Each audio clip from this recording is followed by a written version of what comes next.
Can't stop, won't stop the Kia boys. 200 car thefts, 300 car thefts. They've been wreaking havoc in almost every major city in the United States, stealing cars, mostly Kias and Hyundais, for clout and teaching others how to do it on TikTok. So it's gonna be over $3,000 just to get my car. And now these companies have to pay up. Shame on Kia Hyundai. The $200 million settlement and what you need to do to get a piece of it. I'm Justin Carter, TSR News starts right now. If you own a Kia or a Hyundai between the model years of 2011 and 2022 and it was recently damaged or stolen, pay attention and get ready. In December 2022, attorneys filed a class action lawsuit against both Hyundai and Kia, and in May 2023, they settled for $200 million. It opened up what's being called welcome relief for people who purchase these faulty, easy to steal cars from these companies. Caught on camera in Milwaukee. Hey! I'm gonna call the police. They tried it in Minnesota. This is my car, and I am calling the police. And this woman in Detroit begging a car thief not to take her car. Please, please, please don't take it, please, sir. Please don't take it, thank you. I woke up on Sunday morning and my car was gone, man. Lorenzo Mitchell is one of the tens of thousands of victims. A Sunday morning in May, he went for a coffee run where he lives outside of Atlanta. And then by the time I finally got back around to where my car was actually parked at, I did notice the glass on the ground. So they did bust out my back window. They stole my antenna. A 2016 Kia Forte.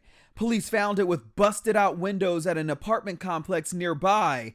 You can see the steering wheel chamber dismantled. It's 34 days in a rental, which was like $1,000. And then I got 3 more weeks in this rental. He's still waiting for Kia to fix it. And as you can imagine, parts are on back order nationwide. If I had known my car could have been taken through a USB port, I wouldn't have bought it. The lawsuit accusing the automakers of manufacturing vehicles without an immobilizer, which prevents cars from starting unless the correct key is present. I have to assume either someone dropped the ball or was just trying to save money. Attorney J. Christopher Hamilton shocked that these cars have been sold like this for so long. He's not shocked, though, that both Hyundai and Kia were sued and now will have to pay. There are various degrees of damage that has happened to the people who are part of this lawsuit. So it's not like everyone gets the same check. You know, some people's cars were total, some people just got a slight damage. Just depends on the degree of harm that took place.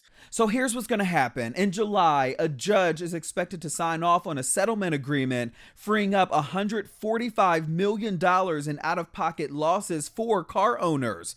People who had their cars total are guaranteed up to $6,125. People with damage to their car or personal property will be eligible for up to $3,375, which includes insurance-related expenses like car rentals, taxi costs, rideshare, towing costs, and even taxes if you ended up getting another car.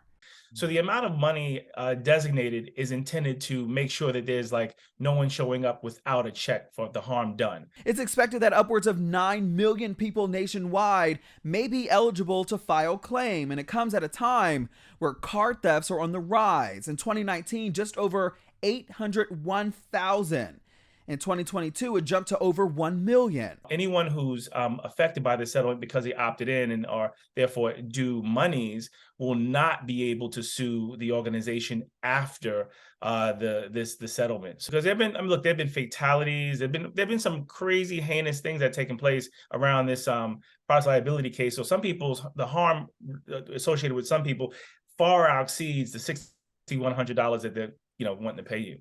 Mitchell says that he wants to just put this all behind him. He'll be taking that chance and joining the settlement once the window opens in just a few weeks. I don't want to have to put a club on my car every time I get out of it. You know what I'm saying? Like, that's the whole point of buying a car with an alarm system and all that kind of stuff. So I don't want a car note. But at this point, do I want the hassle again? You know what I'm saying? I mean, because now there's that open possibility somebody riding around and sees my Kia and decides they might want to try to take it again. Hyundai Motors America did release a statement to the Shade Room saying in part, quote, that Hyundai has taken comprehensive action to assist our customers, including making engine immobilizer standard on all vehicles produced as of November 2021. Also, developed a software upgrade to equip these vehicles with an ignition kill feature, and also rolled out anti-theft software and campaigns to better assist their customers. We're still waiting for a response from Kia Motors. For TSR News, I'm Justin Carter.